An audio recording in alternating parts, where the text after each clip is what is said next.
लग्नानंतर होईलच प्रेम. प्रेक्षकांनो, मालिका खूपच सुंदर वळणावरती येताना आपल्याला दिसत आहे आणि त्याच्यातच आपल्याला पाहायला मिळणार आहे की या सगळ्यामध्ये मुळातच मात्र आता इकडे स्वतः आशा आता सगळ्या सत्याचा उलगडा सगळ्यांच्या समोर करताना आपल्याला दिसणार आहे. आशाने मात्र आता इकडे असा काही सत्य ऐकलंय की त्या सत्य ऐकल्यामुळे मुळातच मात्र आता विजयने जो अपघात घडवून आणलाय त्या अपघाताचं सत्य आता आशाने या सगळ्यांच्या समोर आणलेलं आहे. आशाने हे सत्य समोर तर आणलंय, पण या सगळ्यामध्ये आशा आता सगळ्यांना हे सुद्धा सांगणार आहे की कशा पद्धतीने विजय आणि आता या वसू हे दोघंजणं काय बोलत होते, कसं बोलत होते, कशा पद्धतीने आता मात्र त्यांनी हा अपघात घडवून आणण्याचा प्रकार केलाय, सगळं आशा सविस्तर सांगणार. नक्की काय घडलंय?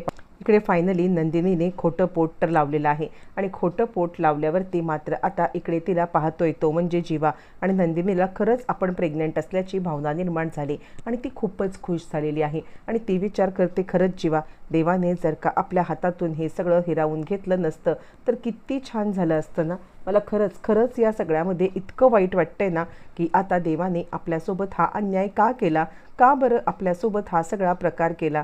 नाही, खरंच देवाला या सगळ्यामध्ये आता पुन्हा एकदा विचार करायला भाग पाडायलाच पाहिजे असं म्हणत ती आता इकडे आपलं पोट पाहते आहे आणि दोघंच जण खूप खुश झालेत आणि दोघांना रडू कोसळलेलं आहे. काय सगळं आपल्यासोबत घडतंय हे आता त्या दोघांनाच कळत नाही. आपल्याच वाट्याला हे दुःख का, असा विचार करत असताना इकडे ज्या वेळेला आता कॅफेमध्ये भेटण्यासाठी आलेली आहे ते म्हणजे काव्या पार्थला.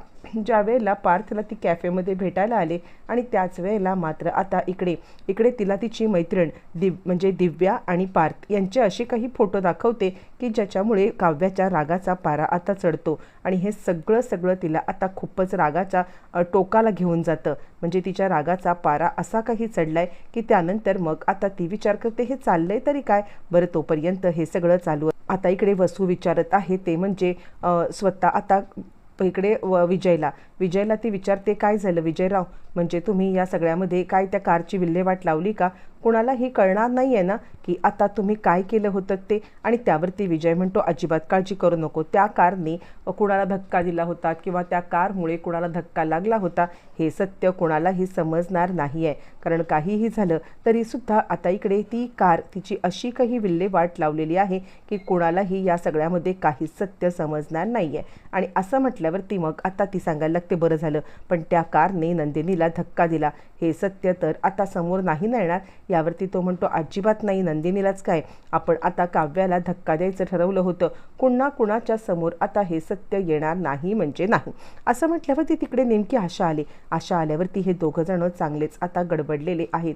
आशा आल्यामुळे आता ह्या दोघांना खूप मोठा धक्का बसलाय. नक्की हिने काय ऐकलंय काय ऐकलं नाही या सगळ्या गोष्टी आता त्यांना कळत नाहीये. आणि या सगळ्यामध्ये आता इकडे काहीही झालं तरीही आशा जर का हे सगळं ऐकलेलं असेल मग मात्र ती खाली जाऊन काहीतरी बडबडेल आणि त्यानंतर मग आता आपल्याला या सगळ्यामध्ये मुळातच सगळा गोंधळ होऊन जाईल. काय करायचं या आशाला आता विचारायला पाहिजे. आणि ती म्हणते, काय गं आशा, तू इकडे काय करतेस? आशा विचार करते, आत्ता जर का मी या सगळ्यामध्ये ह्यांना काही बोलले किंवा आत्ता जर का मी बोलले की खरंच मी काहीतरी ऐकलंय तर इथून मला बाहेरच पडू देणार नाही आहेत हे लोक. आणि काहीही झालं तरीसुद्धा इथून बाहेर पडून जे काही आपण आता ऐकलेलं आहे ते सत्य सगळ्यांच्या पर्यंत आता पोहोचवणं ही गोष्ट जास्त गरजेची आहे. काय करू, कसं सगळ्यांच्या पर्यंत मी आता सत्य पोचवू, असा आशा विचार करते. त्यावेळेला वसू विचार करते आहे.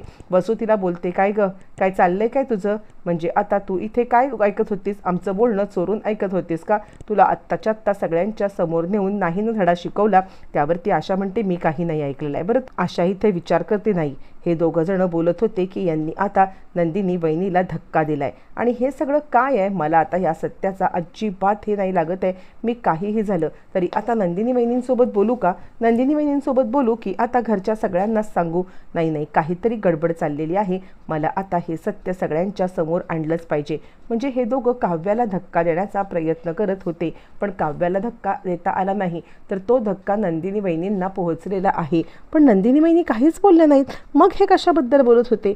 आशाचं विचार करून डोकं आता दुखायला लागले. आशा विचार करते, नाही, काहीतरी गडबड आहे. यांनी आता नंदिनी वहिनीला धक्का दिलाय पण घरामध्ये कुणालाच का काही माहीत नाहीये.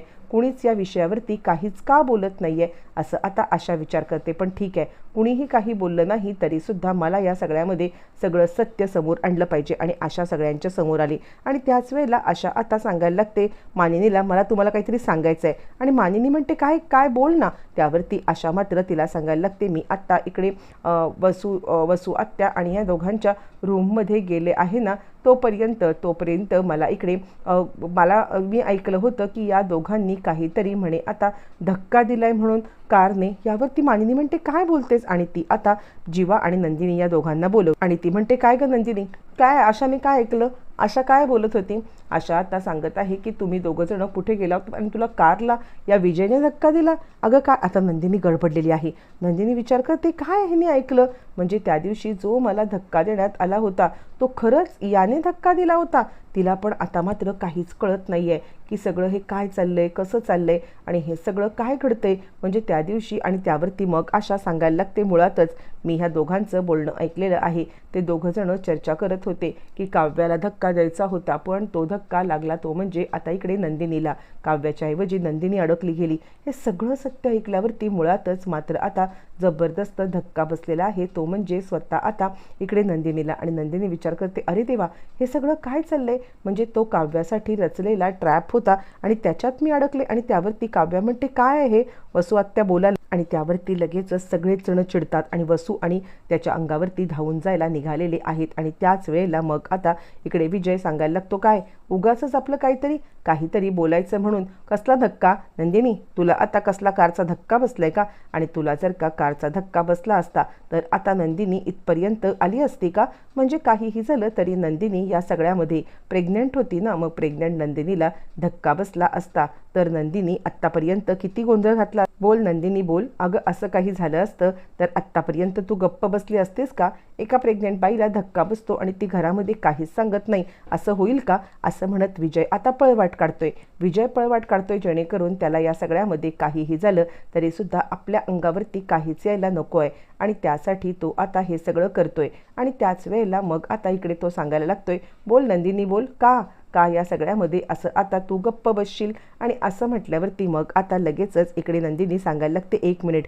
पण त्याच वेळेला मात्र आता इकडे वसू सांगते विजयराव काय बोलतायत हे. वसू उलटाच गेम खेळते. जर का आता सत्य समोर आलं तर आपल्याला या सगळ्यामध्ये अडकायला नको. म्हणून आता वसू सांगते विजयराव काय आहे हे सगळं, मला आता खरंच काही कळत नाही आहे. आणि त्याचमुळे लगेचच मग आता ती सांगायला लागते हो काय बोलताय तुम्ही. आणि असं म्हटल्यावर इकडे आता आशा चिडून आलेली आहे. आणि आशा चिडून आल्यावरती मग आता आशा सांगायला हो यांनीच हे सगळं केलेलं आहे. मी स्वतःच्या कानाने ऐकलेलं आहे, स्वतःच्या कानाने ऐकले की यांनी या सगळ्यामध्ये मात्र आता हा सगळा प्रकार घडवून आणलेला आहे. आणि असं म्हटल्यावरती मग आता आणि आशा आता सांगायला लागते यांनीच आता धक्का दिलाय सगळ्यांच्या समोर. आता खूप महाभयंकर धक्का सत्य इकडे आलेलं आहे. आणि त्याचमुळे सगळेच जण गडबडलेले आहेत. आणि आशा आता सांगायला लागते हे सगळं आता जे काही झालेलं आहे ना त्या सगळ्या गोष्टी मात्र आता यांच्याचमुळे घडलेल्या आहेत असं आता आशा म्हणायला लागते. मी स्वतःच्या कानाने ऐकलेलं आहे की यांनी आता नंदिनीताईला धक्का दिलाय. यावरती आता इकडे मानिनी सांगायला लागते नंदिनी काय आहे हे, आशा काय बोलतेय, मला आता काहीच कळत नाही. आणि त्यावरती मग आता इकडे सांगायला लागतो तो म्हणजे जीवा बरोबर बोलतेय ती. यांनी नंदिनीला धक्का दिला होता, पण आता कळते की हा धक्का नंदिनीसाठी नव्हता तर हा धक्का काव्यासाठी होता. आणि हा सगळा प्रकार यांनीच केलेला आहे. एका झटक्यात विजयचं सगळं सत्य आता फुटलेलं आहे. आणि विजयचं भांडं फुटलंय. अशामुळे विजय आता एक्सपोज झाला. यानंतर विजयच्या विरोधात काय ॲक्शन घेतली जाणार पाहणं फारच रंजक ठरणार आहे.